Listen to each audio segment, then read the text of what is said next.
من يهدي الله فلا مضل له ومن يضلل فلا هادي له. واشهد ان لا اله الا الله وحده لا شريك له واشهد ان محمدا عبده ورسوله. اما بعد، قال الله تعالى في القرآن العظيم والفرقان المجيد: شهر رمضان الذي أنزل فيه القرآن هدى للناس وبينات من الهدى والفرقان، فمن شهد منكم الشهر فليصمه، ومن كان مريضا أو على سفر فعدة من أيام أخر، إلى آخر الآية. قال نبينا صلى الله عليه وسلم في خير الحديث كتاب الله: من قام رمضان إيمانا واحتسابا غفر له ما تقدم من ذنبه. அன்பிற்கினிய அருமை சகோதர சகோதரிகளே, அல்லாஹ்வுடைய மாபெரும் அருளால் கண்ணியம் நிறைந்த இந்த ரமலானுடைய மாதத்தில் நம்முடைய நாட்களை கழித்து வருகிறோம். இந்த நாட்களில் நம்மால் இயன்ற நன்மைகளை, அல்லாஹ்வுடைய கருணையையும் அருளையும் எதிர்பார்த்து செய்து வருகிறோம். அல்ஹம்துலில்லாஹ். நாம் செய்கிற எல்லா அமல்களையும் அல்லாஹ் ஏற்றுக்கொள்ள வேண்டும்.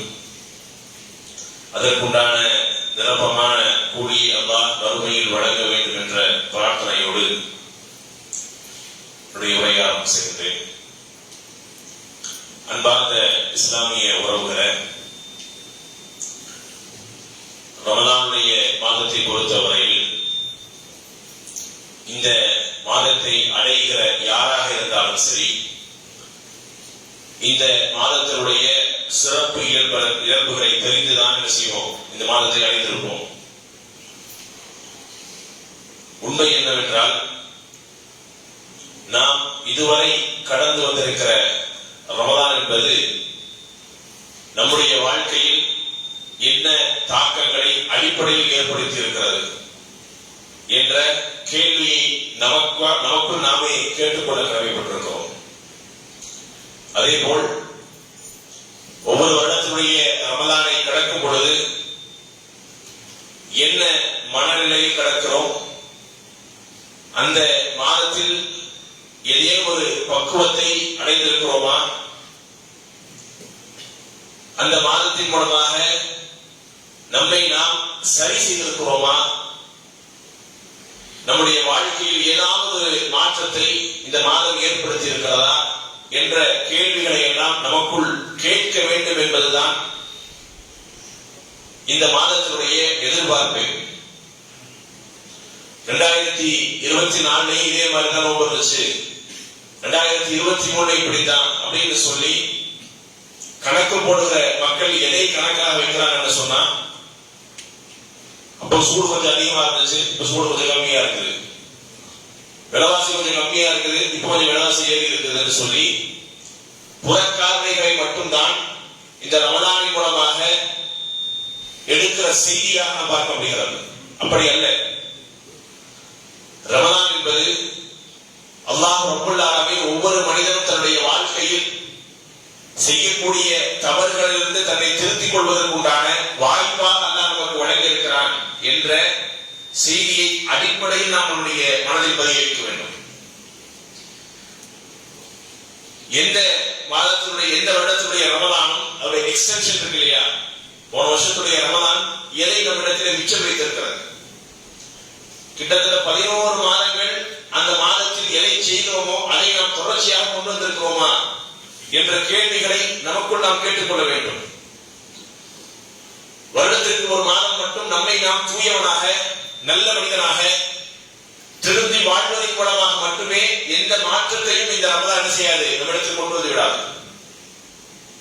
ரமலான் என்பது ரசூலுல்லாஹி ஸல்லல்லாஹு அலைஹி வஸல்லம் மிம்பர் படிக்கு மேலே ஏறும் பொழுது ஜிப்ரீல் அலைஹிஸ்ஸலாத்துடைய பிரார்த்தனைக்கு ஆமீன் சொன்னதுடைய அடிப்படை நாம் புரிந்து கொள்ள வேண்டும்.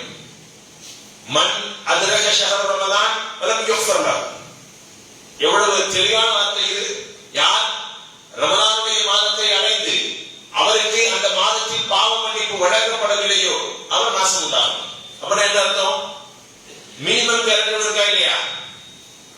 இந்த மாதத்தை அடைந்திருந்தால் மினிமமாக நமக்கு கிடைக்க வேண்டிய கேரண்டி என்னவென்றால் பாவம் மன்னிக்கப்படுதல், மன்னிக்கப்பட்டிருக்க வேண்டும்.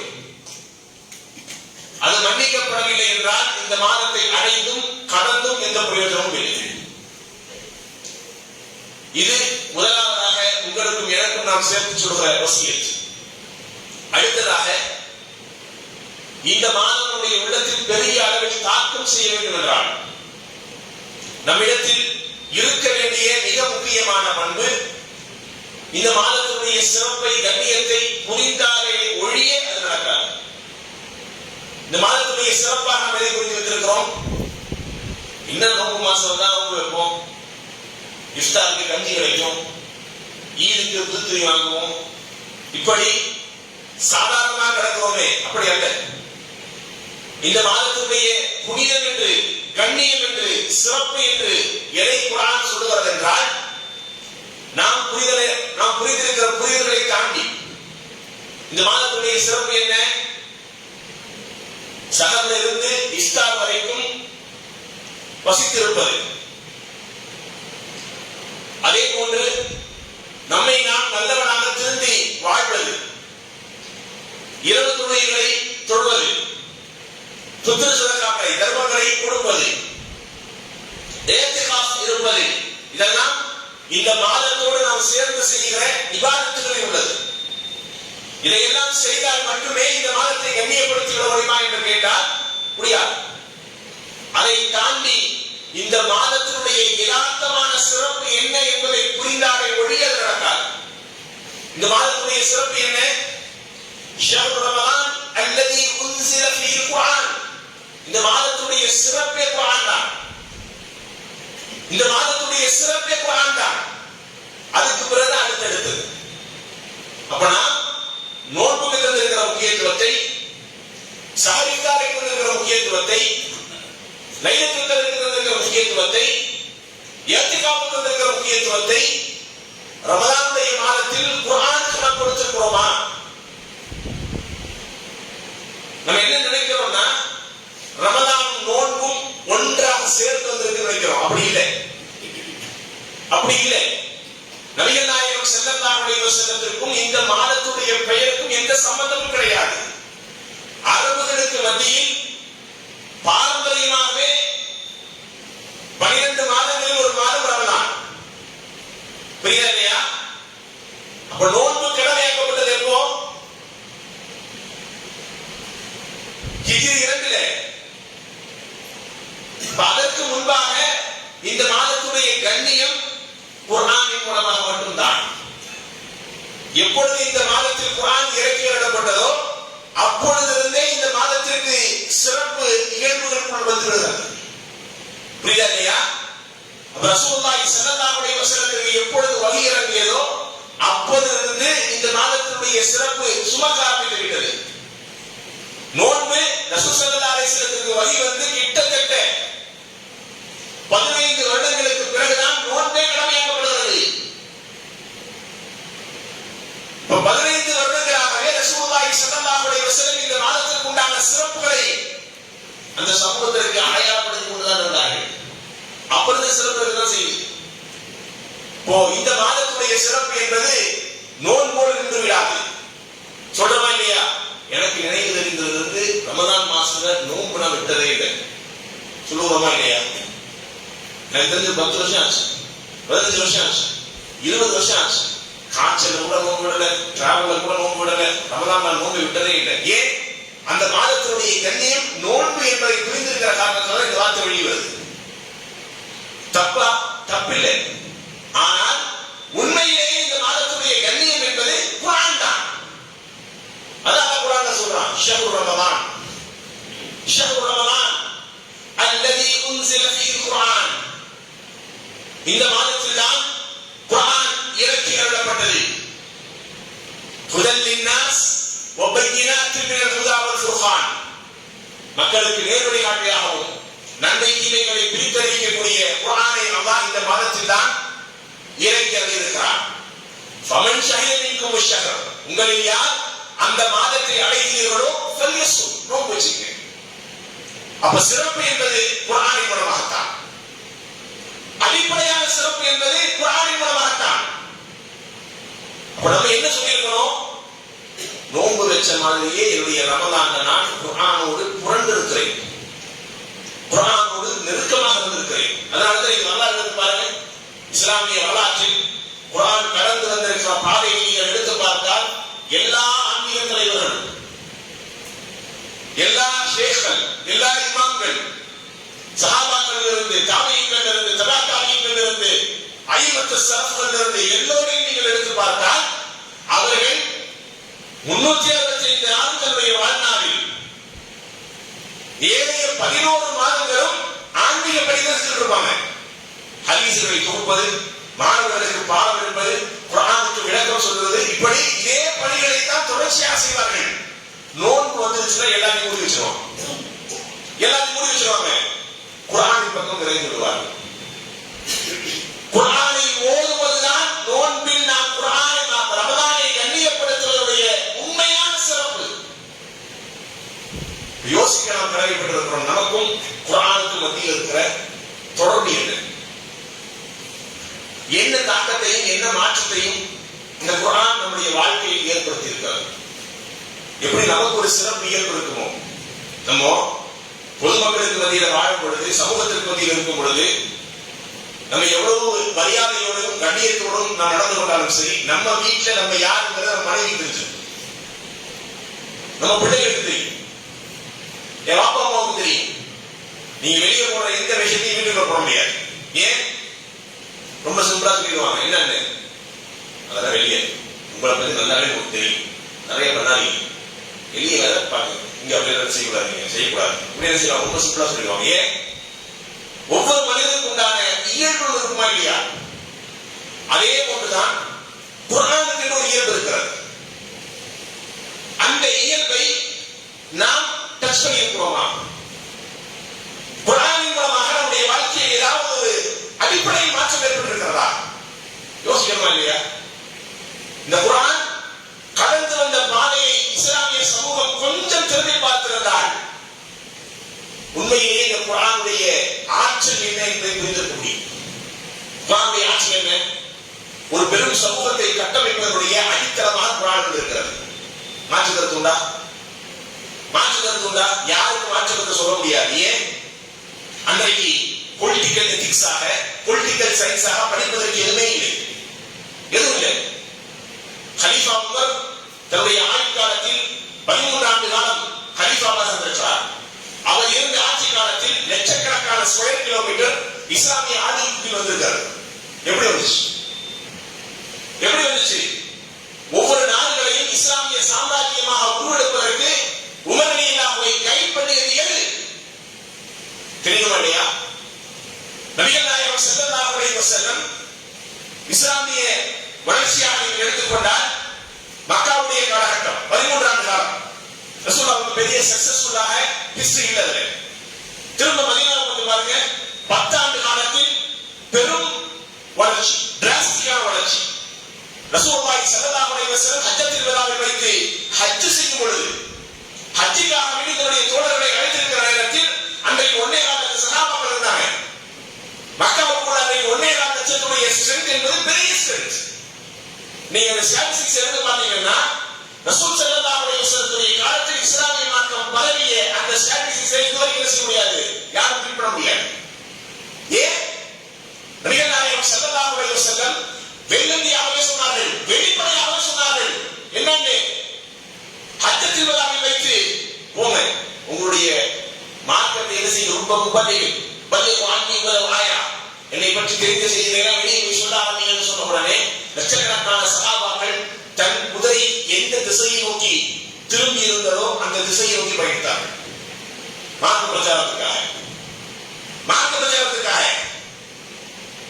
ரசூலுல்லாஹி ஸல்லல்லாஹு அலைஹி வஸல்லம் இந்த மெசேஜை கொடுக்கிற நேரத்தில் ரோமா நாட்டுக்கு தெரியும் இஸ்லாம் என்றால் என்னவென்று, பாரசீக நாட்டுக்கு தெரியும் இஸ்லாம் என்றால் என்னவென்று. யோசிக்க நாம் கடமை கொண்டிருக்கிறோம். மிகப்பெரிய சாம்ராஜ்யங்களை கட்டமைப்பதற்கு குர்ஆன் அடித்தளமாக இருக்கிறது. அதை அவங்க கடத்திருக்கிறாங்க. உண்மையிலேயே குர்ஆன் அவருடைய உள்ளத்தில்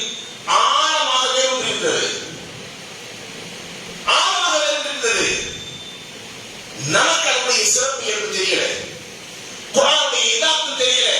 சஹாபாக்கள் தெரிந்திருந்தார்கள். நீங்க வரலாற்றை எடுத்து பாருங்கள். இன்றைக்கு நான் குர்ஆன் ஓதுறவா இல்லையா? குர்ஆனோட தொடர்புடைய மக்களுக்கு தெரியும். குர்ஆனுடைய ஜுசுக்களில் அத்தியாயங்களில் பெரிய அத்தியாயமாக இருப்பது சூரா அல் பக்ரா. சூரா அல் பக்ரா 200 சில வசனங்கள் இருக்கிறது. 2 ஜுசுவை கடந்து செல்லும். இன்றைக்கு சராசரியாக இந்த சூறாவை படித்து முடிப்பதற்கு, விளக்க கண்ணோட்டத்தோடு படிப்பதற்கு நமக்கு எவ்வளவு நாள் தேவைப்படும் நினைக்கிறீங்க? ஒரு 6 மாசம் எடுக்கலாம், ஒரு 1 வருஷம் எடுக்கலாம். இப்படி எடுத்துக்கொண்டால் கூட நம்மால் படித்து முடித்து விட முடியும் என்ற எண்ணத்தில் நாம் இருந்தால் கலீஃபா உமருக்கும் அவருடைய மகனுக்கும் எவ்வளவு தேவைப்பட்டுச்சு பாருங்க. கலீஃபா உமர் ரலியல்லாஹு அன்ஹு குர்ஆனுடைய அந்த சூரா பக்ராவை படிப்பதற்கு அவர் எடுத்துக்கொண்ட வருடம் 10 ஆண்டு காலம். 10 வருஷம் சூரா பக்ராவை மட்டும் படிச்சிருக்கிறார். 8 ஆண்டு காலம் அவருடைய மகன் அப்துல்லாஹ் இப்னு உமர் படித்திருக்கிறார். இப்ப குர்ஆனுடைய சூரா பக்ரா என்ற ஒரு அத்தியாயத்தை படிப்பதற்கு 10 ஆண்டு காலம் தேவைப்படுகிறது என்றால் என்ன இருக்கிறது தெரியுமா இல்லையா? ஒரு சமூகத்துடைய வெற்றிக்கு மிகப்பெரிய பலப்படம் என்ற இஸ்லாம் பரவியதற்கு அடித்தளமாக இன்னைக்கு குர்ஆன் மட்டும்தான் இருந்தது என்று சொல்வதற்கு 2வது கருத்துக்கு இடமே இல்லை. அதனால்தான் குர்ஆன் என்ன செஞ்சாங்க? எழுத்து வடிவத்திலேயே எழுதப்பட்டுச்சு. ஹத்து உஸ்மானியா எப்படி உருவாச்சு? ஒவ்வொரு நாடுகளுக்கும் குர்ஆனை தான் பப்ளிஷ் பண்ணி கொடுத்தாங்க. படிங்க இன்ன ஹாதல் குர்ஆன யஹ்தி லில்லதி ஹிய அக்வம். ஆகச்சிறந்த வழி என்ன என்பதை காட்டும். ஆகச்சிறந்த வெற்றி என்ன என்பதை காட்டும். யோசிக்க நாம் கடமைப்பட்டிருக்கிறோம். குர்ஆன் வரலாற்று ரீதியாகவே சமூகத்தில் பெரும் தாக்கங்களை ஏற்படுத்தியிருக்கிறார். அதில் ஒரு சில செய்திகள் தான் நாங்களே படிக்கிற துணுக்குகள் தான். இவ்வளவு டைம் எடுத்துச்சு. நம்ம வாழ்க்கையில் இந்த குர்ஆன் என்ன சேஞ்ச் ஏற்படுத்தியிருக்கிறார் யோசிக்கிறோமா இல்லையா? அப்ப எங்க எல்லாம் மாற்றங்களை ஏற்படுத்தி இருக்கிறோம் பார்த்தா தான் நமக்கு அது தெரிய வரும். இன்றைக்கு நம்முடைய உள்ளத்தில் என்றைக்காவது கேள்வி வந்துள்ளா? 20 வயசு ஆச்சு, 35 வயசு ஆச்சு, 40 வயசு ஆச்சு, இன்ன வரைக்கும் குர்ஆன் ஃபுல்லா படிக்க முடியலையே. குர்ஆனுடைய அத்தியாயங்களை படிக்கணுங்கிற அதன் மூலமாக விளக்கம் பெற வேண்டும் என்ற ஒரு தூண்டுதலை ஏற்படலையே. அப்படி எந்த சஞ்சலமும் வந்தது கிடையாது. ஏன் குர்ஆனை திறந்து படித்த எல்லோருக்கும் தூக்கத்தை தவிர வேறு எதுவும் வந்ததில்லை. அதுதான் பழகிருக்கிறோம். குர்ஆன் ஓதுனா தூக்கம் சீக்கிரம் தூங்கிறான். இதை ஒரு சிலர் பழக்கமாக வைத்திருக்கிறார்கள். குர்ஆன்ல கிராத்தை போட்டுட்டு செல்போன்ல கிராத்தை கேட்டு தூங்குற மக்கள். ஏன் கேட்டா தூக்கம் வருதுங்க சீக்கிரம். நல்ல ஒண்ணு புரிஞ்சுக்குங்க, நீங்கள் குர்ஆனுக்கு என்ன இடம் கொடுத்திருக்கிறீர்களோ அந்த இடம் தான் குர்ஆன் உங்களுக்கு கொடுக்கும். உள்ள வந்து உட்காராது, மனதுக்குள்ள ஆழமாக பதியாது. நான் ஒரு வரலாறை சொல்கிறேன். நாம் எந்த இடத்தில் இருக்கிறோம் என்பதை புரிய வைப்பதற்குண்டான வரலாறு. காலித் இப்னு வலீத் இஸ்லாமிய வரலாற்றில் இவருடைய பெயரை தெரியாதவர்கள் யாரும் கிடையாது. சைஃபுல்லாஹ் காலித். இன்றைக்கும் நிறைய பேர் தன்னுடைய பிள்ளைகளுக்கு காலித் என்று பெயரை வைத்து அந்த பெயரை சொல்லும்போது சொல்றார் பேரை காலித் சொல்லி. காலித் இப்னு வலீத் சொல்றார். ஏன் அப்படி சொல்ல ட்ரை பண்றோம்? ஏன்? அவருடைய லெகசி, அவர் அவ்வளவு பெரிய சைஃபுல்லா என்று பெயர் பெற்றவர், அல்லாஹ்வுடைய வார் என்று பெயர் பெற்றவர். தம் பிள்ளைகளுக்கு அதை பெயராக வைக்கும் பொழுது காலித் இப்னு வலீதுடைய பெயரை வைத்திருக்கிறோம் என்ற வக்காலத்தோடு அந்த பெயரை வைக்கிறோம், சும்மா வைக்கிறது இல்லை. ஏன்? அவருடைய லெகசி. எடுத்து பாருங்க, போர்க்களங்களில் எந்தெந்த போர்க்களத்தில் எல்லாம் களத்தில் இறங்கி இருக்கிறாரோ எல்லா போர்க்களத்திலும் வெற்றி அடைந்திருக்கிறார். ஃபத்ஹ் மஸ்ஸா எடுத்து பாருங்க, ஃபத்ஹ் மக்கா எடுத்து பாருங்க. இப்படி நீங்க எதை நீங்க லிஸ்ட் பண்ணாலும் சரி, தூமத்துல் ஜதல், இப்படி எந்த போர்க்களத்தை நீங்க எடுத்து பார்த்தாலும் சரி, ஃபத்ஹ் குதுஸ், யர்முக், இப்படி எந்த போர்க்களத்தை நீங்கள் எடுத்து பார்த்தாலும் அவருடைய கான்ட்ரிபியூஷன் ரொம்ப பெருசு. அவருடைய பெரும்பகுதியை அவர் போர்க்களங்களில் கிடைத்திருக்கிறார். அதனால்தான் அவர் என்னது வீரத்திற்கு அடையாளமாக நாம் நம்முடைய பிள்ளைகளுக்கு அந்த பேரை வைத்து சந்தோஷப்படுறோம். Khalid ibn Walid. அந்த ஹாலித் இப்னு வலீத் தன்னுடைய மரணப்படுக்கையை வைத்து 2 விஷயங்களை சொல்லி எழுதியிருக்கிறார். முதல் செய்தி, அவர் பயன்படுத்திய இதே வார்த்தைகள். ஹாலித் இப்னு வலீத் சொல்கிற வார்த்தையை கவனியுங்கள். அவர் சொல்கிறார், ஹாலித் இப்னு வலீத் மஅல் குர்ஆன் ஃபீ ஹயாத்திஹி ஃபீ ஆகிர் ஹயாத்திஹி அம்ஸக் பில் முஸ்ஹஃப். என்ன செய்றாரு? தன்னுடைய கடைசி காலகட்டத்தில் கையில குர்ஆனை வைத்து அழுது கொண்டிருக்கிறார். சுத்தி இருக்க எல்லாரும் கேட்கிறாங்க, ஹாலித் ஏன் அழுகிறீங்க? ஏன் அழுகுவது? உங்களை போன்ற ஒரு ஆண் மகன் இந்த சமூகத்தில் பிறக்க வேண்டும் என்பது எல்லோருடைய விருப்பம். வாழ்க்கையை வாழணும்னு சொன்னா உங்களை மாதிரி தைரியமா ஃபேஸ் பண்ணணும் அப்படிங்கறது நாம எங்க பிள்ளைகளுக்கு சொல்லிக் கொடுக்கிறோம். இஸ்லாத்திற்காக வேண்டி எத்தனையோ போர்க்களங்களில் வெற்றி வாகை சூழ் வந்திருக்கிறீர்கள். நீங்கள் இதெல்லாம் நாம எங்க பிள்ளைகளுக்கு சொல்லி வளர்த்துறோம். நீங்க ஏன் அழுதுட்டு இருக்கிறீங்க? ஒரு குர்ஆன் கையில் வச்சு அழுகிறார். கடைசி காலகட்டம் ஒரு கேட்கிறாங்க, ஏன் அழுறீங்க? ஒரு சொன்னார், நல்ல கவனிங்க, நம்முடைய வாழ்க்கையில் 20 ஆண்டு காலத்தில், 30 ஆண்டு காலத்தில், 40 ஆண்டு காலத்தில் இது போன்ற ஒரு டென்ஷன் வந்தது கிடையாது. இனி வரப்போவதும் கிடையாது. அவர் தன்னுடைய கடைசி காலகட்டத்தில் கையில் குர்ஆனை வைத்து அழுகிறார். ஷகலனி அன்கல் ஜிஹாத், ஷகலனி அன்கல் ஜிஹாத். என்ன அர்த்தம்? ஜிஹாத் உன்னை விட்டும் என்னை பிஸியாக்கிடுச்சு. ஜிஹாத் உன்னை விட்டும் என்னை பிஸியாக்கிடுச்சு. இந்த குர்ஆனை நிறைய பேர் ஓதிக்கலாம் இருந்தாங்க. நான் உன்னை ஓதுவதற்கு பதிலாக போர் தொடர்ச்சி அங்கேயே சுத்திட்டு இருந்தனால, அதுலயே பிஸியா இருந்தனால என்னால என்ன செய்ய முடியும், ஓத முடியலன்னு சொல்லி கண்ணீர் விட்டு அழுகிறார். ஹாலித் இப்னு வலீத் தெரியாதா? எந்த போர்க்களத்திற்கு ஹாலித் இப்னு வலீதை அடையாளமாக வைத்து பார்க்கிறோமோ அந்த ஹாலித் கீழே விழுந்து அழுகிறார். எதற்காக வேண்டி? குர்ஆனை ஓத முடியலைன்னு சொல்லி. யோசிக்க வேண்டாமா? அவர் நாம் அவருக்கு கொடுத்திருக்கிற இடம், மதிப்பு என்பது மிகப்பெரிய போர் வீரர். சுத்தி இருக்கிற எல்லாம் அப்படிதான் மதிக்கிறாங்க. நீங்க எதுக்கு அழுதீங்க? நீங்க எதுக்கு அழுதீங்க? இஸ்லாமிய வரலாற்றில் உங்களுடைய பெயர் என்பது தவிர்க்க முடியாதது. நீங்கள் இஸ்லாத்துக்காக பெற்றுக் கொடுத்த வெற்றிகள் என்பது தவிர்க்க முடியாதது. உங்களை தவிர்த்துட்டு இஸ்லாமிய வரலாறு எழுத முடியாது. அப்படி இருக்கிற நீங்க எதுக்கு அழுகிறீங்க என்ற சுத்தி இருக்கிற எல்லாரும் இருக்கிறாங்க. அவர் அழுகிறதுக்கு உண்டான காரணம், நான் குர்ஆனை ஓத முடியலைன்னு சொல்லி, குர்ஆனை ஓத முடியலைன்னு சொல்லி என்ன கருத்து வைக்கலாம்? நம்முடைய வாழ்க்கையில் இன்றைக்கு எதோ பிஸியா இருக்கு. நம்முடைய வியாபாரம் பிஸியா இருக்கு, நம்முடைய குடும்ப வாழ்க்கை நம்ம பிஸியா இருக்கு, நம்முடைய டிராவல் நம்ம பிஸியா இருக்கு, நம்முடைய தேவைகள் நம்ம பிஸியா இருக்கு, நம்முடைய கல்வி சார்ந்த சூழல் நம்ம பிஸியா இருக்கு. இப்படி பல காரணிகள் உண்டு. நாம் இந்த வாழ்க்கையில் பிஸியாக இருப்பதற்கு, ஹாலித் இப்னு வலீத் தன்னுடைய வாழ்க்கையில் பிஸியாக இருப்பதற்கு ஒரே ஒரு காரணம், அவர் போர்க்களத்தில் ஈடுபட்டுக் கொண்டிருந்தார். போருக்கு போயிருந்தாரு. அதைத்தான் அவர் காரணம் சொல்றாரு. போருக்கு போயிட்டு வந்து கண்ணீர் விட்டு அழுகிறார், குர்ஆனை ஓத முடியலன்னு சொல்லி. நூற்றுக்கணக்கான போர்க்களங்களில் கலந்திருக்கிறார். யோசிக்க நாம் கடமைப்பட்டிருக்கிறோம். கையில குர்ஆன் இருக்குது, எந்த மாற்றமும் ஏற்படவில்லை, எந்த ஆதிக்கமும் குர்ஆன் மீது செலுத்தவில்லை. நம்முடைய வாழ்க்கையில் எந்த ஆதிக்கத்தையும் குர்ஆன் ஏற்படுத்தவில்லை.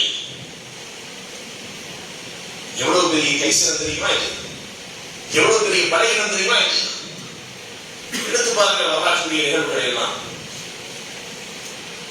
குர்ஆன் முஸ்லிம்களுக்கு மட்டுமல்ல, நீங்க நினைக்கிறது தப்பு, நாம் எண்ணிக்கொள்வது தப்பு. குர்ஆனில் உண்மையிலேயே குர்ஆனுடைய வார்த்தைகளுக்கு எவ்வளவு மகத்துவம் இருக்கிறது என்பதை நாம் புரிந்து வைத்திருக்கிற புரிதலே தவறு. இல்லை, எங்களுக்கு படிச்சா ஒத்துக்கம் தாங்க வருது என்று சொன்னால் நாம் அவ்வளவு தூரம் தான் குர்ஆனுக்கு போயிருக்கோம். அவ்வளவு தூரம் தான் குர்ஆன் கிட்ட போயிருக்கிறோம். நாம் சஹாபாக்கள் அப்படி இல்லையே. சரி, முஸ்லிம்களாக இருந்தால் குர்ஆனின் மீது இருக்கிற பற்றின் காரணத்தினால் அவங்களுக்கு அழுக வந்தது, கண்ணீர் வந்ததுன்னு சொல்றான். முஸ்லிம்கள் இல்லையே அவங்க. முஸ்லிம் அல்லாத மக்களுக்கு கூட திருமறை திருக்குர்ஆனுடைய வசனங்களை ஓதும்போது கண்ணீராக வந்திருக்கிறது. ஏன் வந்துச்சு? ஏன் வந்துச்சு? நஜாஷி மன்னர் ஜாஃபர் இப்னு அபீ தாலிபுடைய அந்த சிறுபடை தஞ்சம் புகுவதற்காக வேண்டி அபிசீனியாவுக்கு வந்த நேரத்தில் விசாரிக்கிறாங்க. கேள்வி கணைகளை தொடுத்துக் கொண்டே இருக்கிறார். சொல்லுங்க, அடுத்து சொல்லுங்க, அடுத்து சொல்லுங்க, அடுத்து சொல்லுங்க சொல்லி கேட்டுட்டே இருக்காரு. எல்லாம் பதில் சொல்லிட்டே இருக்காங்க.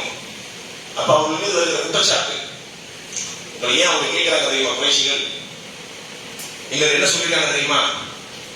மரியம் அலைஹிஸ்ஸலாத்தை பற்றியும் ஈசா அலைஹிஸ்ஸலாத்தை பற்றியும் உங்களுடைய புரிதலை தவறு என்று சொல்லியிருக்கிறார்கள். இதோ இந்த ஊர் அபிசீனியா முழுக்க ஈசா அலைஹிஸ்ஸலாத்தை நபியாக ஏற்றுக்கொண்டு நாங்கள் பின்பற்றிக் கொண்டிருக்கிறோம். மரியம் அலைஹிஸ்ஸலாத்திற்கு ஆச்சரித்த கண்ணியத்தை கொடுத்திருக்கிறோம். உங்களுடைய புரிதல் என்ன? உங்களுடைய புரிதல் என்ன? ஜாஃபர் இப்னு அபீ தாலிப் விளக்கம் சொல்வதற்கு நிற்க சூரா மரியமுடைய அத்தியாயத்தை எடுத்து ஓத ஆரம்பித்தார். சூரா மரியமுடைய அத்தியாயத்தை எடுத்து ஓத ஆரம்பிக்கிறார். ஓதிக்கொண்டே வருகிறார். வருகிற கொஞ்ச நேரத்துக்கு பிறகு நஜ்ஜாஷி மன்னரை தலை உயர்த்தி பார்க்கிறார். மன்னர் கண்ணீர் அழுது கொண்டிருக்கிறார். அவர்கள் இஸ்லாத்தில் இல்லை, இஸ்லாத்தை ஏற்றுக்கொள்ளவும் இல்லை, இஸ்லாத்தில் அவர்களுக்கு எந்த புயலும் இல்லை. குர்ஆனை கேட்கிறார், கண்ணீர் விட்டு அழுகிறார். ஒரு கட்டத்துக்கு மேல சொல்றாங்க, நிப்பாட்டுங்க போதும், நிப்பாட்டுங்க போதும்.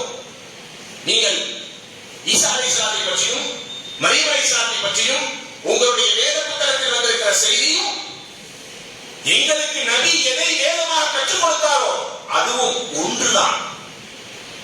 ஒரே மாதத்திலிருந்து வருகிற ஒளிக்கு சமமானது.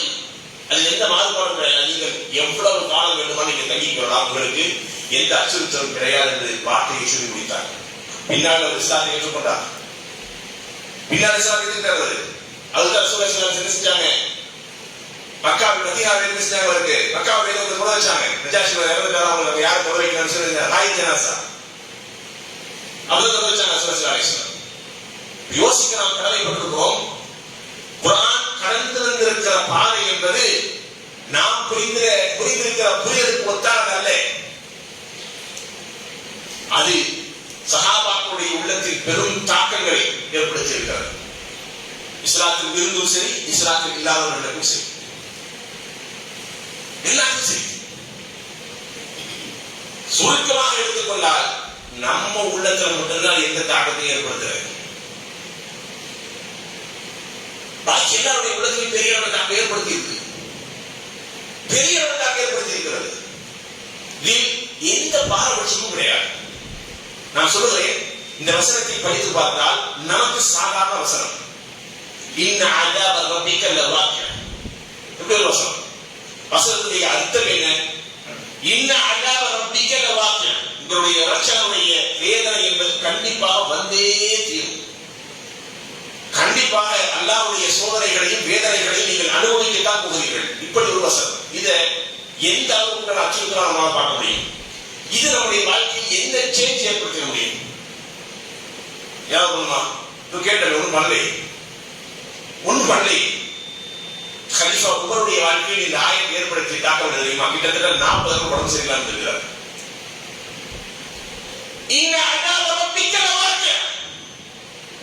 குர்ஆனை சூரா தூரை ஓதிக்கொண்டே வருகிறார்.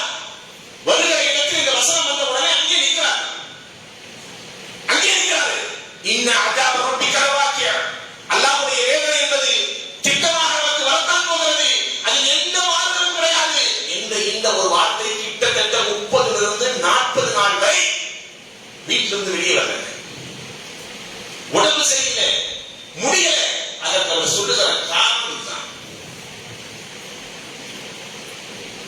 நாம் எந்த சூறாக்களை எந்த ஆயத்துக்களை கேட்டு அப்படியே கடந்து போகிறோமோ இத சஹாபாக்களை கடந்து போக முடியல, கடந்து போக முடியல. நமக்கு தெரியல நம்ம கையில் வச்சிருக்கிற குர்ஆனுடைய வேல்யூ என்னன்னு சொல்லி நமக்கு தெரியாது. இல்ல அவங்க சும்மா விளையாடி செஞ்சாங்க சொல்லிட முடியுமா? அப்படி சொல்லிட முடியுமா? இதோ எடுத்து பாருங்க.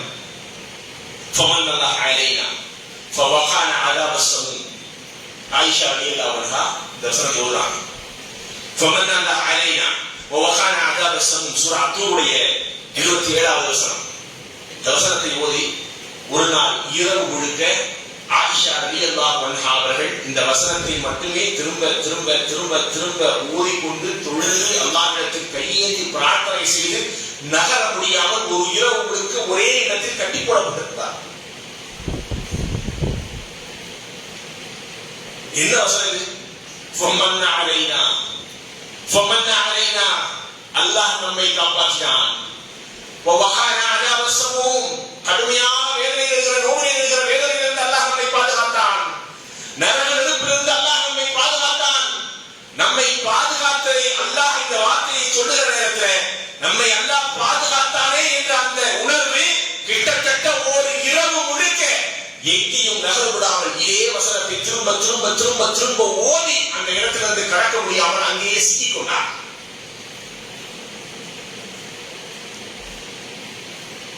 எப்படி பார்க்கிறோம், எப்படி புரிஞ்சுக்கிறது?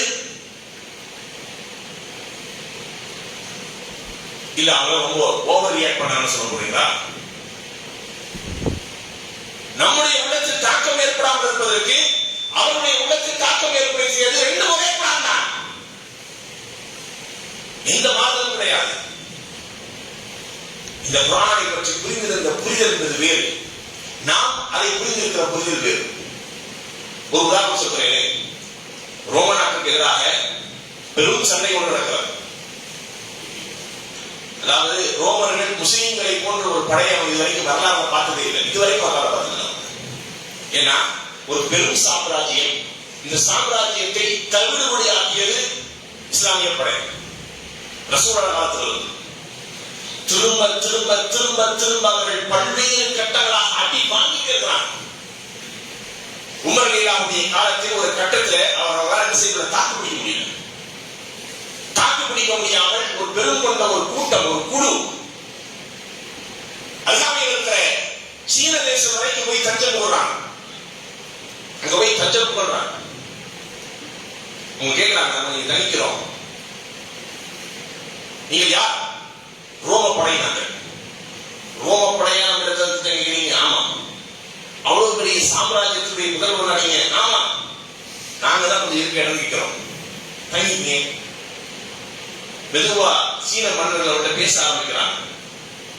என்ன ஆச்சு, உங்க நிலைமையே எவ்வளவு மோசமா இருக்கு, என்ன பிரச்சனை உங்களுக்கு, எந்த இடத்துல நீங்க வீக்கானீங்க, உங்களுடைய கட்டுக்கோப்பு இழந்தது எங்கே அப்படின்னு கேட்கும் பொழுது தெரியல.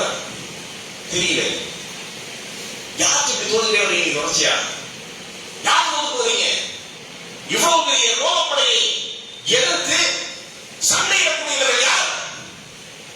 முஸ்லிம்கள். அப்படின்னா இஸ்லாமிய படை. சரி, அவர்களை யார் வழிநடத்துகிறார்? அவங்களுடைய இறை வேதம். சீனர்கள் கேள்வியினுடைய திசையை மாற்றுறாங்க. போர்ல உங்களுக்கு நீங்க எதுல வீக்கா இருந்தீங்க? உங்களுடைய யானைப்படை இல்லையா, குதிரைப்படை இல்லையா, காலாப்படை இல்லையா, ஆயுதங்கள் குறைவா இருக்குதா, போர் தந்திரங்கள் கம்மியா இருக்கான்னு கேள்வி கேட்டு இருந்தவங்க அந்த கேள்வி பண்றாங்க. அடுத்த கேள்வி இருக்கிறாங்க. என்ன கேள்வினா, அவர்கள் யார் வழிநடத்துவது? அவங்களுடைய இறை வேதம். சரி, நீங்க அவங்க சில கேள்வி கேட்கிறாங்க, கொஞ்சம் சொல்லுங்க. அவர்கள் அந்த இறை வேதத்தை எப்படி நம்புகிறார்கள்? முழுமையாக நம்புகிறார்கள். அடுத்து அந்த இறை வேதத்தில் சொல்லப்படுகிற அனுமதிக்கப்பட்ட காரியங்களை, ஹலால்களை அவர்கள் எப்படி ஃபாலோ பண்றாங்க? அப்படியே பின்பற்றுகிறார்கள். அந்த இறை வேதத்தில் தடுக்கப்பட்டிருக்கிற ஹராமை, விலக்கல்களை எப்படி பின்பற்றுகிறார்கள்? தடுத்து தவிர்த்தே வாழ்கிறார்கள். ஏவல் விலக்கல்களுக்கு முழுமையாக கட்டுப்படுகிறார்கள். கடைசியாக சொல்லி முடிக்கிறார்கள் சீனர்கள், அவங்களோட சண்டைக்கு போகாதீங்க, உங்களால ஜெயிக்க முடியாது. அவங்களோட சண்டைக்கு போகாதீங்க, உங்களால ஜெயிக்க முடியாது. நானே உங்களுக்கு உதவி தருவதாக இருந்தால் கூட, எத்தனை படைபலத்தை தந்தாலும் சரி, எவ்வளவு ராணுவ பலத்தை தந்தாலும் சரி, எவ்வளவு குதிரை காலப்படைகளை தந்தாலும் சரி, எவ்வளவு ஆயுதங்களை தந்தாலும் சரி, எவ்வளவு யானைப்படைகளை தந்தாலும் சரி, அவர்களை வாழ்விக்க முடியாது. ஏன்? அவர்கள் குர்ஆன் சொன்னக்காரர்கள் கையில் இறை வேதத்தை வைத்திருக்கிறார்கள். அந்த இறை வேதத்தின் படியே அவர்கள் வழிநடக்கிறார்கள். அவங்களால ஒன்றும் செய்ய முடியாது, நீங்க தோத்து போயிருவீங்க. அதனால நான் வேணா உங்களுக்கு ஒரு ஆப்ஷன் தரேன், நீங்கள் தற்காலிகமாக தங்குவதற்கு இடம் கேட்டீர்கள், நான் உங்களுக்கு நிரந்தரமாக தங்குவதற்கு இடம் தருகிறேன். அவர்கள் சொல்லி முடித்த வார்த்தை. எந்த சமூகத்துடைய கரத்தில் குர்ஆன் இருக்கிறதோ வெற்றியை தவிர வேறு ஒன்றுமே இல்லை என்பதை சீனர்கள், இஸ்லாத்தை ஏற்றுக்கொள்ளாதவர்கள் திட்டவட்டமாக சொன்ன வார்த்தை அது. யோசிக்க நாம் கடமைப்பட்டிருக்கிறோம். கையில குர்ஆனை வச்சுட்டு அந்த குர்ஆனுடைய வாழ்க்கையில் எந்த தாக்கத்தையும் எந்த அடக்கத்தையும் எந்த நகர்வையும் ஏற்படுத்தவில்லை என்றால் நம்ம குர்ஆன் பக்கம் ரொம்ப சீக்கிரமா போகல, பக்கம் போகல, குர்ஆனுக்கு பக்கமா போகல. நம்ம அது ஒரு திசையில போது நம்ம ஒரு திசையில போயிட்டு இருக்கோம். உண்மை யாரெல்லாம் கையில் எடுத்தார்களோ அவர்களுக்கு வெற்றி கிடைத்தது, அல்லாஹ்வுடைய பொருத்தம் கிடைத்தது. நம்ம என்ன நினைக்கிறோம்னா இதெல்லாம் ரசூலுல்லாஹ் காலத்துல இல்ல. இன்றைக்கு குர்ஆனை மதிக்கிற மக்கள் இருக்கிறார்கள், குர்ஆனோடு வாழ்கிற மக்கள் இருக்கிறார்கள். நீங்க என்ன மதிப்பீட்டு நம்ம இருக்கோம்னே தெரியல. நாம் என்ன நினைக்கிறோம்னா நமக்கு எப்படி குர்ஆனை படிக்கிறது, 40 வயசு ஆச்சு, 45 வயசு ஆச்சு, 50 வயசு ஆச்சு, இதுக்கப்புறம் எப்படி குர்ஆனை படிக்கிறது? உங்களால் இது இயலவில்லை என்றால் அடிப்படையில் ஒன்று புரிந்து கொள்ளுங்கள். ரசூலுல்லாஹி ஸல்லல்லாஹு அலைஹி வஸல்லம் குர்ஆனை படிக்க ஆரம்பித்த வயது 40 தான், முடிக்கிற வயது 63 தான். ரசூலுல்லாஹி ஸல்லல்லாஹு அலைஹி வஸல்லம் வாலிபத்தில் ஒரு இளமையில குர்ஆனை படிக்க ஆரம்பிக்கிற வயோதிகத்தில் தான் படிக்க ஆரம்பித்தார்கள். நீங்க சொல்லலாம் ரசூலுல்லாஹ்வுக்கு தான் அல்லாஹ் பாதுகாப்பு தரேன்னு சொல்றாங்க. இன்ன அலைனா ஜம்அஹு வ குர்ஆன ஃபஇதா கரஅனாஹு ஃபத்தபிஅ குர்ஆன. நாமே உங்களுடைய உள்ளத்தில் அதை பாதுகாக்கிறோம், நீங்க ஓதுனா அது வந்துருன்னு சொல்றாங்க. நபிக்கு மட்டும்தான் அந்த பாதுகாப்பு என்பது, நபிக்கு மட்டும்தான். அபூபக்கருக்கோ உமருக்கோ உஸ்மானுக்கோ அலிக்கோ ரலியல்லாஹு அன்ஹு இது போன்ற சஹாபாக்களில் மூத்தவர்கள் இளையவர்கள் யாருக்கும் கிடையாது. அவங்க எல்லாம் அந்த வயசுல தான் படிச்சாங்க. அவங்க அந்த வயசுல படிச்சாங்க. குர்ஆனை படிப்பதற்கு வயதை ஒரு காரணமாக வைத்திருந்தால் அது வெறும் காரணம் மட்டும் எதுவும் கிடையாது. வயதை காரணம் வைக்க முடியாது, வேற எதை காரணம் வைக்க முடியும்? இயலாமையா? என்ன அவருக்கு இயலாம வந்துச்சு? குர்ஆனுடைய சிஸ்டம் இருக்கிறது. நீ எப்படி என்ன செய்யலாம்? மதீனாவுக்கு போனா குர்ஆன் பிரிண்ட் பண்ற பிரஸ் நீங்க பார்க்கலாம், printing press, publications. Masani Saudi கவர்மெண்ட்டுக்கு சொந்தமான கிட்டத்தட்ட 168 மொழிகள் என்ன செய்யறாங்க, குர்ஆனை பப்ளிஷ் பண்றாங்க. ஒவ்வொரு நாடுகளுக்கு சப்ளை பண்றாங்க. அது ரொம்ப பிரீஷியஸ், நிகரில்லாத ஒரு குர்ஆன் என்று சொன்னால் அது பிரெய்லி குர்ஆன் தான். என்ன பிரெய்லி குர்ஆன்னா கண்ணு தெரியாத ஒரு குர்ஆன். இன்னைக்கு நீங்க மக்கள் என்ன செய்யலாம், அந்த ஷெல்ஃப்ல பார்க்கலாம் பெரிய குர்ஆனாக இருக்கும், எடுத்து பாத்தீங்கன்னா எழுத்து தெரியாது, கை வச்சு பாத்தீங்கன்னா என்ன செய்யும், எக்ஸ்போஸ் ஆகிருக்கும். கை வச்சு ஓதுறது நம்ம கண்ணை பார்த்து ஓதுறோமா இல்லையா, நம்ம கை வச்சு ஓதுவோம். புரியுதா இல்லையா? என்ன இயலாமை நாம் இங்கே பதிவு செய்ய போகிறோம்? கண் தெரியாத குருடர்களை விடவா? கண் தெரியாதவர்களுக்கு அல்லாஹ் சொல்றதுக்கு அந்த காரணம் போதாதா? யாரை எனக்கு கண்ணு தெரியாது, நீயே வேத புத்தகத்தை எழுத்து வடிவத்தில் கொடுத்திருக்கிறாய், என்னால எப்படி அல்லாஹ் ஓத முடியும் என்று சொல்லி இந்த காரணத்தை சொல்லி தப்பித்துக் கொள்ள முடியாதா? தப்பித்துக் கொள்ள முடியாதா? போதுமான காரணம் அது. யாருலா எதையுமே பார்த்தது உலகத்துல கண் இல்லையா? யார் பெற்றாலும் தெரியாது, பாப்பா பார்த்தது நானு. களம் தெரியாது யாரா எனக்கு, நேரம் தெரியாது எனக்கு, எதுவுமே தெரியாது. பகல் தெரியாது, இரவு தெரியாது, எதுவுமே எனக்கு தெரியாது யாரா. இந்த கண் இல்லை. இந்த காரணம் போதாரா? இந்த காரணம் போதாரா? அந்த காரணத்தை வைத்துக் கொண்டுதான் குர்ஆனை தடவி தடவி தடவி ஓதி குர்ஆனை முழுவதுமாக மனதிட்டு இருக்கிற எத்தனையோ கண்ணறியாத முஃபஸ்ஸிர் உண்டு. எதை காரணமா சொல்லப்போம்? ஒரு காரணம் இல்லை. தப்பித்து போவதற்கு காரணம் இருக்கலாம், வேற எந்த காரணம் கிடையாது. கண்ணறியாதவர் இன்றைக்கு குர்ஆனை ஓதி கொண்டுதான் இருக்கிறார்கள். குர்ஆன் இந்த சமூகத்தில் பெரும் பெரும் தாக்கங்களை மாற்றங்களை ஏற்படுத்தி இருக்கிறது. அவங்க தப்பி கேட்டுப்பாங்க, அவங்களுக்கு தெரியும் குர்ஆனுக்கு அவர்கள் தந்திருக்கிற முக்கியத்துவம் நம்மளால தர முடியாது. யோசிக்க நாம் கடமைப்பட்டிருக்கிறோம். இன்றைக்கும் இருக்கிறார்கள். சமீபத்தில் நான் படித்த ஒரு ஆர்டிக்கலில் என்னை பாதித்த வார்த்தைகள் என்ன செய்தி?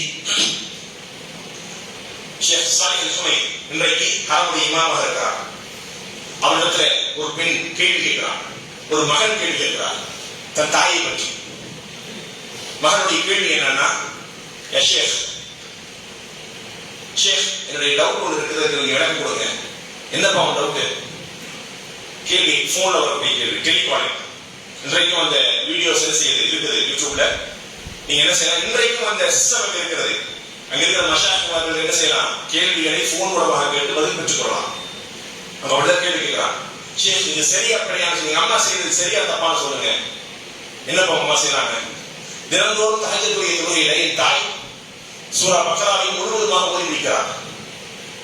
2.5 ஜுஸ் முழுவதுமாக ஒவ்வொரு தஹஜ்ஜுதிலும் என்னுடைய தாய் ஓதி முடிக்கிறார். இன்றைக்கு சராசரியாக ஒவ்வொரு பள்ளிவாசல்களிலும் இருக்கிறது தொலைவைத்துக் கொண்டிருப்பார்கள். தஹஜ்ஜுடைய தராவியுடைய தொழுகையில ஒவ்வொரு பள்ளியும் வித்தியாசப்படும். கிட்டத்தட்ட 3 நாளிலிருந்து 5 நாள் 6 நாள் இப்படி எல்லா பள்ளிவாசலையும் என்ன செய்யறாங்க, சூரா பக்ராவுடைய வசனங்களை பிரித்து தான் அவங்க என்ன செய்யறாங்க, தொலை வைக்கிறாங்க. அப்படி சராசரியை எடுத்துக்கிட்டா 50 நிமிடத்துடைய தொழுகை என்று ஒரு 4 நாளைக்கு நீங்கள் எடுத்துக்கொண்டால் கிட்டத்தட்ட 3.5 மணி நேரம். 3.5 மணி நேரம் தொடர்ச்சியாக ஓதினாலே ஒழிய என்ன செய்ய முடியாது, சூரா பக்ராவை முழுவதுமாக ஓதி முடிக்க முடியாது. அவர் கேட்கிற கேள்வி என்னவென்றால், என்னுடைய தாய் தினந்தோறும் தஹஜ்ஜுடைய தொழுகையில் சூரா பக்ராவை ஓதிக்கொண்டிருக்கிறார். அதே தொழுகையில் அத்தையாத்தில் சஜதாவில் வைத்து ரசூலுல்லாஹ்வுக்கு ஸலவாத் சொல்கிறார். ஷேக் சஜதாவில் ரசூலுல்லாஹ்வுக்கு ஸலவாத் சொல்வது கூடுமா கூடாதா? இதுதான் அவருடைய கேள்வி. அவருடைய கேள்வி என்பது 2வது பகுதியில் தான் இருக்கு. நமக்கு ஆச்சரியப்படுத்தியது முதல் பகுதி தான்.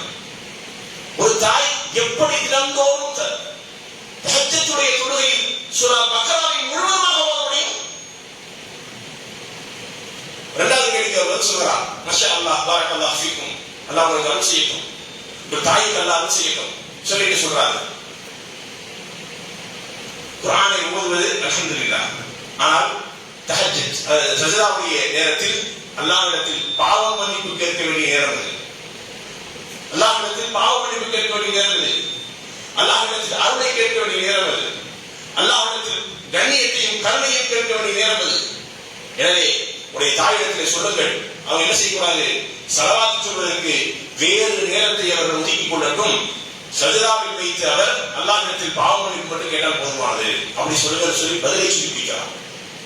யோசிக்க நாம் கடமைப்பட்டிருக்கிறோம். இன்றைக்கு சமூகத்தில் நிறைய மனிதர்கள் உண்டு குர்ஆனோடு பெரும் தொடர்போடு வாழ்கிற மக்கள்.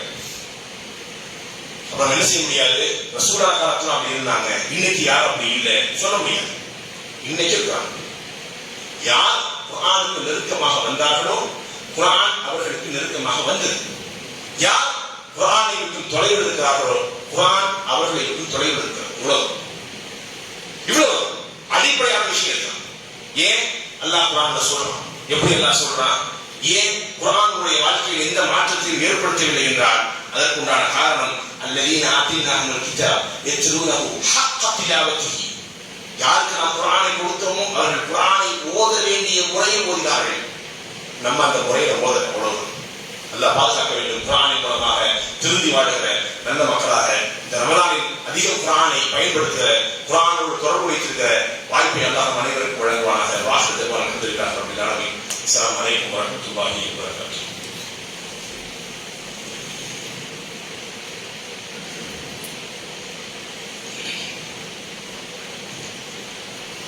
சுப்ஹானக லா இலாஹா இல்லா அன்த அன்தனா இன்னக அன்தல் ஹக்கீம். அன்றைய இஸ்லாமிய உறவுகளே, இந்த வார ஜும்மாவுடைய வசூல் நாகர்கோவில் இருக்கக்கூடிய ஜாமியா அல் ஃபிர்தௌசியா என்ற அரபிக் கல்லூரிக்காக எடுக்கப்படுகிறது. என்னை போன்ற பல ஃபிர்தௌசிகளை உருவாக்கிய கல்லூரி. நூற்றுக்கணக்கான ஃபிர்தௌசிகள் இன்றைக்கு தமிழகம் முழுவதிலும் சரி, வளைகுடா நாடுகளிலும் சரி, ஏகத்துவ பிரச்சாரத்தை சமூகத்திற்கு எத்தி வைப்பதற்காக வேண்டி நிறைப்பணியில் ஈடுபட்டுக் கொண்டிருக்கிறார்கள். இது போன்ற நபர்களை எந்த பொருளாதாரத்தையும் பெறாமல் நாம் கொடுக்கிற பொருளாதாரத்தின் மூலமாக மட்டுமே குர்ஆனிய கல்வியை பயிலுவதற்காக ஒரு பெரும் கொண்ட கூட்டத்தை உருவாக்கி கொண்டிருக்கிறார்கள். நாம் அடிப்படையில் செய்ய வேண்டிய விஷயம் என்னன்னு சொன்னா, நம்ம பிள்ளைகளை அங்க அனுப்பி படிக்க வச்சிருக்கிறோம். ஏன் குர்ஆனுக்கு நாம் ஏதாவது ஒரு நன்மை பெற்றிருக்கிறோம் என்பதை தெரிந்தால் நம்ம என்ன செய்யணும்? குர்ஆனுக்காக நம்முடைய பிள்ளைகளை ஒதுக்குகிற பணியை எடுத்திருக்க வேண்டும். அதை செய்யலன்னு சொன்னா அது போன்ற மாணவர்கள் உருவாகுவதற்குண்டான பங்களிப்புகளை கொடுக்க நாம் கடமைப்பட்டிருக்கிறோம். அவர்கள் இந்த சமூகத்தில் குர்ஆனை பரப்புகிற வேலையை அதிகம் செய்து கொண்டிருக்கிறார்கள். எல்லாருடைய டியூட்டி அது. ரசூலுல்லாஹி ஸல்லல்லாஹு அலைஹி வஸல்லம் ஹஜ்ஜத்துல் வதாவில் வைத்து சொன்ன செய்தி அது. தெரிஞ்சதை சொல்லியிருக்கு. தெரிஞ்சதை சொல்லுங்க, தெரிஞ்சதை சொல்லுங்கன்னு ரசூலுல்லாஹ் சொல்லும் பொழுது அவங்க மைண்ட்ல வந்ததெல்லாம் சொல்லுங்கிறது மட்டும்தான். தெரிஞ்சதை போயிட்டாங்க, எல்லாம் திரும்பி நாங்க வீட்டுக்கு போயிட்டு வரோம் அப்படியெல்லாம் இல்லை. எந்தெந்த திசையில் குதிரைகள் திரும்பி இருந்ததோ அந்த திசையை நோக்கி பயணிச்சாங்க. எல்லா நாடுகளுக்கும் போனாங்க. சீனாவுக்கு போனாங்க, இந்தியாவுக்கு வந்தாங்க. எல்லாம் வந்து என்ன செஞ்சாங்க? மார்க்க பிரச்சாரம் செய்தார்கள். இஸ்லாத்தை வளர்த்துவதற்குண்டான பணியை செய்தார்கள். அன்றைக்கு அது அவர்களுக்கு பிரதானமாக தெரிந்தது. இஸ்லாமிய சாம்ராஜ்யம் உருவெடுப்பதற்கு இஸ்லாத்தை பற்றி உண்டான அறிமுகம் உலகத்தில் இருக்கிற எல்லா நாடுகளுக்கும் பரவுவதற்கு அது காரணமாக அமைந்தது. அதே போன்று இன்றைக்கு நாம் இது போன்ற கல்லூரிகளை ஊக்குவிப்பதன் மூலமாக, மாணவர்களுக்கு ஒரு ஸ்பான்சர் பண்ணி பசங்களை படிக்க வைப்பதன் மூலமாக மார்க்க பிரச்சாரம் செய்யக்கூடிய பெரும்பாக்கியத்தை பெற முடியும். அவர்களுடைய பிரச்சாரத்தினுடைய எல்லா வடிவத்திலும் உங்களுக்கு நன்மைகள் வந்து சேரும் என்பதில் இரண்டாவது கருத்துக்கு இடமே இல்லை. அவர்கள் யாருக்கெல்லாம் குர்ஆனை எங்கெல்லாம் ஓதுறாங்களோ, எங்கெல்லாம் சொல்லிக் கொடுக்கிறாங்களோ, எத்தனை பேர் இஸ்லாத்தை எத்தி வைக்கிறாங்களோ, எத்தனை பேருக்கு குர்ஆனை கற்றுக் கொடுக்கிறாங்களோ, அவர்கள் எல்லோருடைய நன்மையில் ஒரு ஷேர் உங்களுக்கு வந்து கொண்டே இருக்கும். அப்படிப்பட்ட நிறையான ஒரு தர்மத்தை செய்யக்கூடிய வாய்ப்பை இழந்து விடாதீர்கள். கிட்டத்தட்ட அந்த கல்லூரிக்காக வேண்டி கட்டுமானம் நடந்து கொண்டிருக்கிறது. 75 லட்சத்திற்கு மேல் பொருளாதாரத்துடைய தேவையும் இருக்கிறது. தேவையை கருத்தில் கொண்டு வந்திருக்கிற சகோதர சகோதரிகள் நம்மால் இயன்ற பொருளாதாரத்தை தாராளமான முறையில் அந்த கல்லூரிக்கு கொடுத்து வருமாறு கேட்டுக்கொள்ளப்படுகிறீர்கள். வாசல் தருவான அஸ்ஸலாமு அலைக்கும் வரஹ்மத்துல்லாஹி வபரகாத்துஹு.